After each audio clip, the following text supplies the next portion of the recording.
Pouvez-vous aimer quelqu'un et néanmoins négliger cette personne? Pouvez-vous aimer quelqu'un seulement pour ce que vous obtenez de cette personne? Pouvez-vous véritablement aimer quelqu'un sans vouloir tout connaître de cette personne? Pouvez-vous véritablement aimer quelqu'un sans désirer passer chaque heure du jour avec cette personne? Pensez à ces questions alors que je commence cette nouvelle série en 6 messages intitulée Connaître Jésus, c'est l'aimer. Pour commencer aujourd'hui, je veux vous aider à tomber amoureux de Jésus et rester amoureux de lui. Et je ne parle pas de l'aimer en parole, mais je parle de l'aimer en acte. Il y a beaucoup de gens là-dehors qui disent suivre Jésus, beaucoup de politiciens qui disent suivre Jésus, et leurs vies sont une pagaille, et ils sont loin d'obéir à Jésus.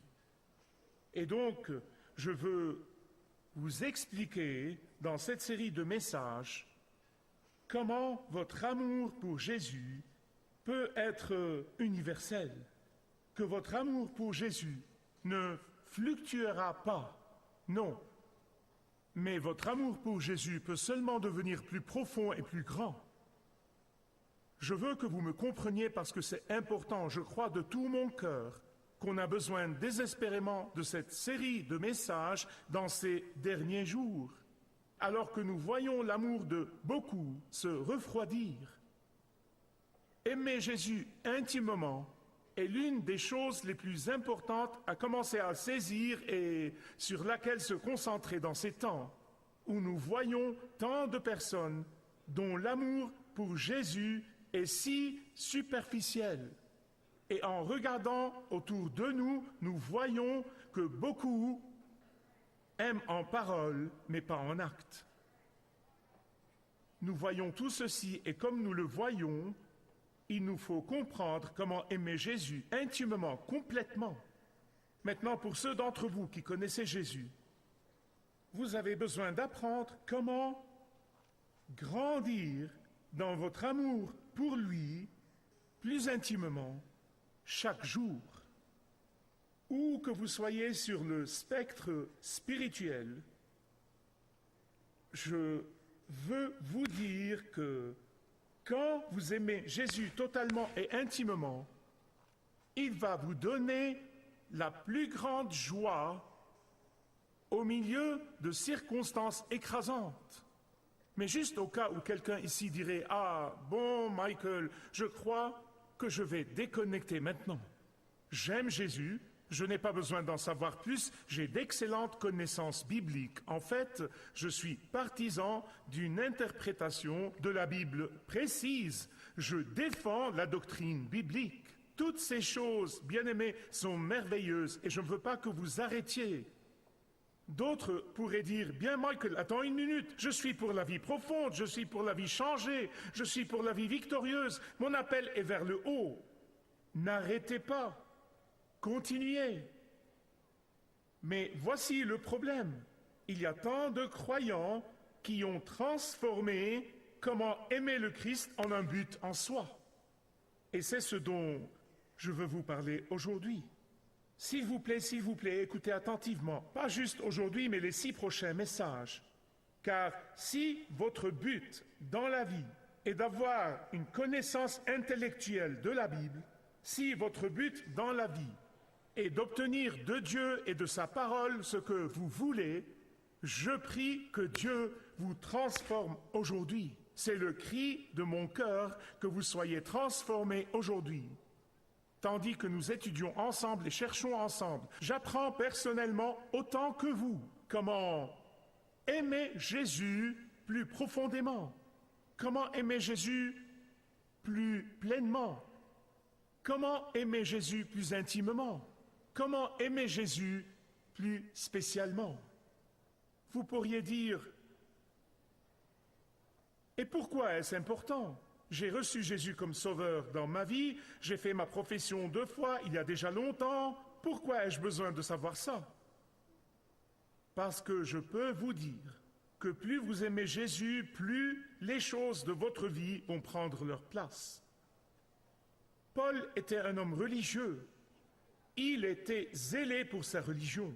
Oh là là, vous ne pourriez pas avoir une plus longue liste de choses accomplies dans cette religion que Paul. Il était engagé dans sa religion. Il avait accompli beaucoup de choses pour sa religion. Et je veux dire qu'il était une personne extraordinaire en termes d'accomplissement. Et puis, il a eu une rencontre avec Jésus. En fait, je me souviens qu'enfant, à l'école du dimanche, on nous donnait une carte. Vous savez que vous ameniez chaque fois à l'école du dimanche. Et cette carte avait des emplacements pour des étoiles. Quand vous veniez régulièrement ou que vous étiez présent chaque dimanche, vous aviez une étoile. Si vous vous rappeliez de votre leçon, vous aviez une étoile. Si vous participiez en classe, vous aviez une étoile. Je veux dire, toutes ces étoiles, oh là là, ça vous rendait si fiers. Et je suis convaincu que s'il y avait eu une telle chose à l'époque de l'apôtre Paul, vous n'auriez pas pu voir la carte tant il y aurait eu d'étoiles. Je veux dire que c'est une énorme liste de choses accomplies. Et puis, il a eu une rencontre avec Jésus. Une rencontre qui a transformé sa vie. Après cette rencontre, toutes ces étoiles religieuses, il dit qu'elles sont pourries en comparaison avec le fait d'aimer Jésus et de connaître Jésus. Son désir et son amour croissant pour Jésus le fait considérer tout cela comme des déchets. Écoutez ce qu'il dit. Et si vous voulez me suivre, c'est en Philippiens 3:8. Après avoir fait cette longue liste, après avoir listé toutes ses réussites, après avoir listé tout ce qu'il a accompli, après avoir listé toutes ses qualifications, il continue au verset 8 et il dit « En fait, je considère toutes ces choses. » Quelles sont ces choses? Je vais y venir dans une minute. Je veux vous lire dans la traduction littérale. « En fait, je considère toutes ces choses comme une perte à cause de la supériorité de la connaissance de Jésus-Christ, mon Seigneur. À cause de lui, j'ai accepté de perdre toutes choses et je les considère comme des ordures. » D'ailleurs, le mot est un peu plus fort que ça, je ne vais pas vous le dire, mais c'est très proche du mot excrément, parce que les ordures parfois peuvent avoir de la valeur. Je les considère comme des ordures afin de gagner le Christ. Que veut-il dire? Que veut-il dire pour moi? Que veut-il dire pour vous? Écoutez-moi attentivement, je n'aime pas parler de moi, mais seulement si je donne à Dieu la gloire. Voilà ce que ça veut dire. Voilà ce que ça veut dire. Tout ce que je suis et tout ce que j'ai, mon travail, mes diplômes, mon argent, mes possessions, même la vie elle-même, sont des ordures en comparaison avec le fait de connaître Christ et aimer le Christ, mon Seigneur. Bien-aimés, écoutez-moi. Tant que je n'en suis pas là, je n'ai aucun moyen de grandir dans l'amour du Christ. Tant que je n'en suis pas au point de dire « Rien ne peut être comparé à toi et à mon amour pour toi », je veux que les hommes m'écoutent une minute. Je sais, et vous savez, et c'est un fait, pas un découragement, c'est un fait, que nous, les hommes en particulier, tenons notre identité de notre travail, ce que nous faisons. Nous tirons notre identité de nos accomplissements, nos réussites, nos titres. C'est juste un fait de la vie. Puis-je avoir un amen, les hommes? Voici la question. À quoi est-ce que je donne le plus d'importance dans la vie? Vous seul pouvez y répondre. Moi seul peux y répondre. Qu'est-ce qui a le plus de valeur pour moi dans la vie? Maintenant, laissez-moi entrer dans un moment de confession. Quand j'étais plus jeune, j'étais consacré dans le ministère, je servais Dieu, mais je n'avais alors qu'une seule ambition dans la vie. Une seule ambition, obtenir un doctorat d'une université prestigieuse. C'était mon but dans la vie. C'était pour moi la chose la plus importante que je voulais accomplir dans la vie. Est-ce que ce diplôme est inutile pour moi aujourd'hui? Non. Mais quand je le compare à mon amour pour Jésus, Les yeux fermés, ça ne vaut pas le papier sur lequel il est imprimé. Chacun d'entre nous avons des ambitions différentes. Je veux que vous vous demandiez à vous-même ce que c'est. Est-ce que vous aspirez à être le PDG de votre compagnie ou vous aspirez à être le PDG d'une plus grosse compagnie? Aspirez-vous à un salaire net plus élevé ou quoi que vous souhaitiez? Posez-vous la question et une fois que vous avez identifié ce que c'est, la question suivante devrait être: comment cela se compare-t-il avec mon amour pour Jésus? Il y a certaines personnes dans le ministère, il y a certaines personnes qui enseignent la Bible et qui prêchent. Elles doivent se poser à elles-mêmes la question: est-ce que j'aime prêcher et enseigner et exercer le ministère davantage que j'aime Jésus? Vous dites: comment peux-tu faire cette dichotomie? Oui, je peux la faire, car beaucoup d'entre nous peuvent prendre ces moyens et en faire un but en soi. Posez-vous la question à vous-même. Le premier pas, bien-aimé, sur le chemin de développer une intimité plus profonde et un amour plus profond pour Jésus, est de vous poser à vous-même cette question de plus haute importance. Est-ce comparable avec mon amour pour Jésus? Est-ce que c'est un obstacle sur le chemin de mon amour pour Jésus? Mais je suis sûr que certaines personnes pensent, quand vous vieillissez et que vous grandissez dans votre amour pour Jésus, ces tentations ne seront plus aussi fortes.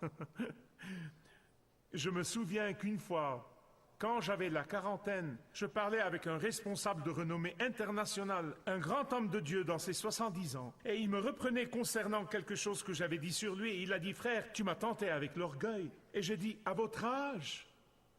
Il a dit: ne te trompe pas. Plus tu es vieux, plus c'est difficile.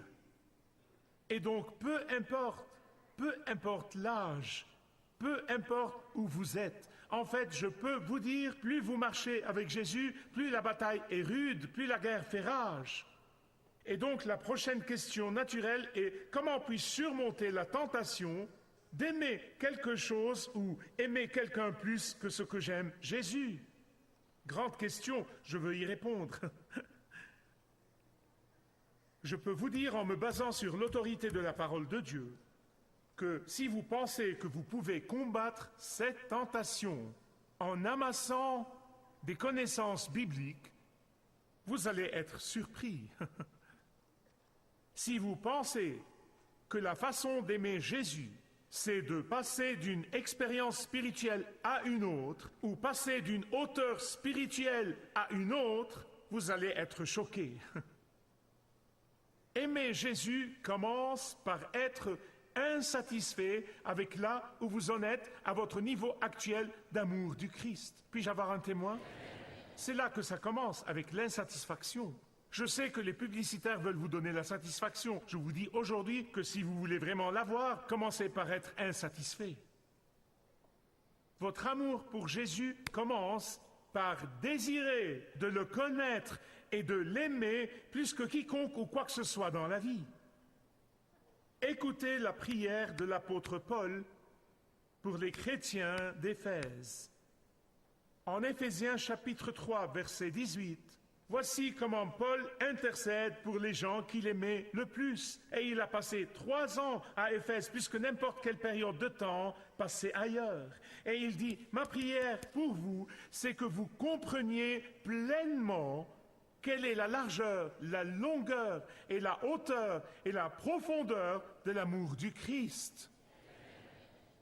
Parce que jusqu'à ce que vous arriviez au stade où vous dites: Seigneur, mon amour pour toi est pathétique, mon amour pour toi est peu profond, mon amour pour toi est si superficiel, mon amour pour toi est centré sur moi, mon amour pour toi est en fonction de ce que je peux obtenir de toi, mon amour pour toi n'approche en rien de ton amour pour moi. Et quand vous arrivez à ce stade dans votre vie, j'ai une excellente nouvelle pour vous. Vous avez fait le premier pas dans la bonne direction. Jusqu'à ce que, et à moins que vous soyez insatisfait du niveau de votre amour pour Jésus, et écoutez, les Écritures nous avertissent que dans les derniers temps, l'amour de beaucoup se refroidira. Et c'est la raison de l'urgence de ce message. jusqu'à ce que vous soyez insatisfait. Vous n'avez pas encore commencé. Aujourd'hui, vous le pouvez. Aujourd'hui, vous pouvez prendre cette direction. Bien-aimés, j'ai appris quelque chose concernant Jésus dans la parole de Dieu. Et c'est ceci, écoutez attentivement. C'est qu'il désire ardemment nourrir nos esprits avec la vérité. Il désire ardemment remplir nos cœurs avec son amour. Il désire ardemment élever nos imaginations à de nouvelles altitudes. Il désire ardemment que nous soumettions nos volontés afin qu'il puisse les remplir avec la sienne. Mais tout ça commence par l'insatisfaction. Si vous n'êtes pas satisfait du niveau de votre amour pour Jésus, alors la réponse, bien-aimé, n'est pas dans un autre séminaire. La réponse n'est pas chez un autre prédicateur. La réponse n'est pas dans un livre. La réponse n'est pas dans un sermon. La réponse n'est pas dans une conférence ou une convention ou des activités. La réponse est dans la chambre où vous priez. Quand vous êtes sincère avec Dieu, quand vous commencez à crier à lui chaque jour, « Aide-moi, Seigneur, à comprendre la profondeur et la longueur et la largeur et l'amplitude et la hauteur de ton amour pour moi, afin que je puisse t'aimer de tout mon cœur au-dessus de tout le reste. » Mais il y a un avertissement. Il y a un avertissement. Si vous priez cette prière régulièrement, soyez prêts pour une transformation dans votre vie. Soyez prêts. Quel est le plus grand et le premier obstacle à l'amour profond pour Jésus, à l'amour intime pour Jésus? Voulez-vous connaître la réponse? Je vais vous la dire de toute façon. C'est l'autocomplaisance et la suffisance. C'est véritablement cela. En fait, dans le prochain message, je vais vous parler des 3 choses qui vont vous empêcher d'aimer profondément et intimement Jésus. Juste pour vous donner un avant-goût, laissez-moi vous donner un aperçu. Je suis impatient vivement dimanche prochain. L'incapacité d'accepter la correction, l'absence de volonté de changer et la susceptibilité de confondre le voyage avec la destination. Je sais que vous êtes impatient. Je n'arrivais pas à comprendre quand Dieu est apparu à Abraham et qu'il lui a dit « Abraham, je veux que tu quittes ton poste de PDG de cette société bien gérée que toi tu présides. Je veux que tu la quittes afin que je puisse faire de toi le PDG d'une plus grande société? Non! Pour faire de toi le président du conseil d'administration? Alors je te donne une promotion? Non. C'est pourquoi ça me restait toujours en travers de la gorge. Il dit, je veux que tu quittes cette situation lucrative et travail lucratif et je vais te conduire à un futur incertain. Pensez-y. Je sais que ce n'est pas dans la Bible, car certains d'entre vous vont m'écrire et me dire où est-ce dans la Bible, mais je suis convaincu qu'Abraham a eu une crise d'épilepsie à ce stade. Je veux dire qu'il doit avoir eu des tremblements. Je connais la nature humaine, c'est la seule raison. Je peux seulement imaginer Dieu lui apparaître et dire « Ok, je vais t'enlever de ce lieu complètement génial de richesse et de plaisir et je vais t'emmener dans un futur incertain. » Il a dit quoi? Laissez-moi vous demander, si vous étiez dans les chaussures d'Abraham, ici, 2000 ans après le Christ, tous ces enseignements bibliques et tous ces livres et tous ces séminaires et tous ces trucs, demandez-vous, suis-je désireux? Je vais répéter ce mot, suis-je désireux?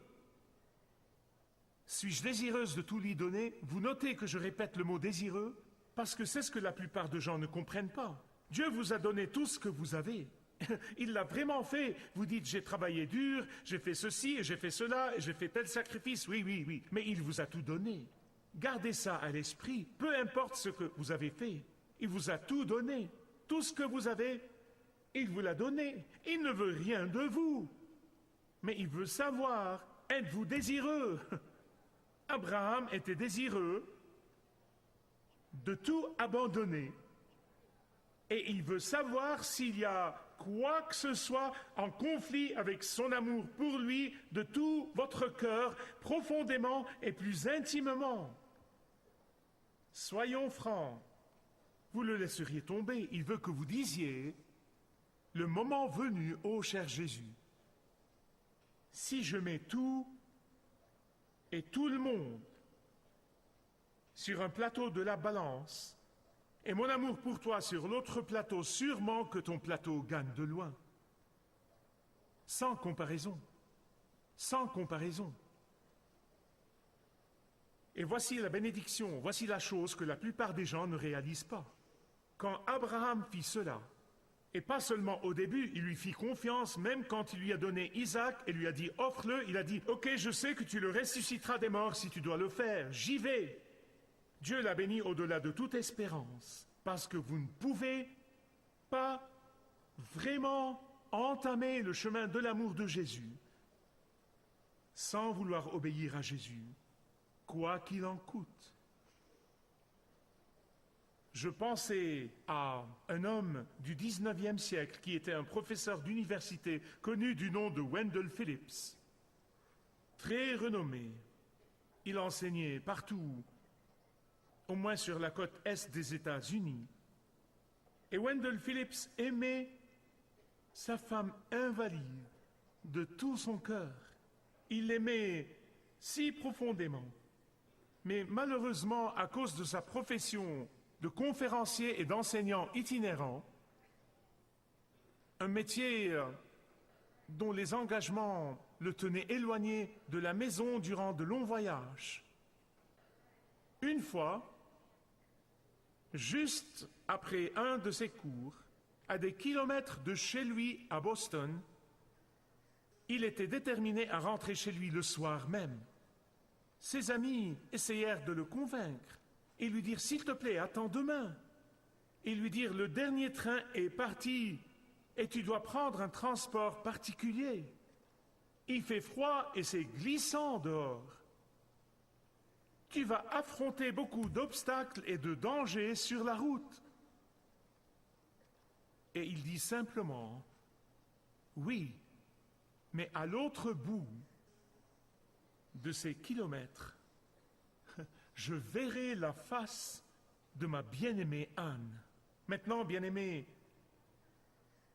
comme je l'ai dit, peu importe où vous êtes sur le spectre spirituel, ce message est pour vous.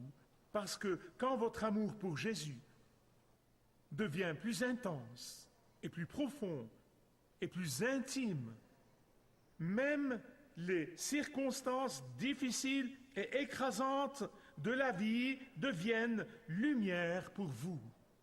Pourquoi? Parce que vous savez qu'à l'autre côté de la vie, quand vous rentrerez chez vous, vous verrez la face du bien-aimé Jésus. Amen. Quand votre intimité avec Jésus englobe tout, toute la souffrance le long du voyage n'aura plus d'importance en comparaison de son beau visage que nous verrons de l'autre côté de la rivière. Je ne sais pas où vous en êtes, mais vraiment ça n'a pas d'importance. Vous pouvez commencer aujourd'hui, vous pouvez continuer si vous avez déjà commencé, parce qu'il ne peut y avoir une fin à l'amour pour Jésus. Et nous continuons de grandir dans son amour et grandir en l'aimant jusqu'à ce que nous le voyions face à face. Programme.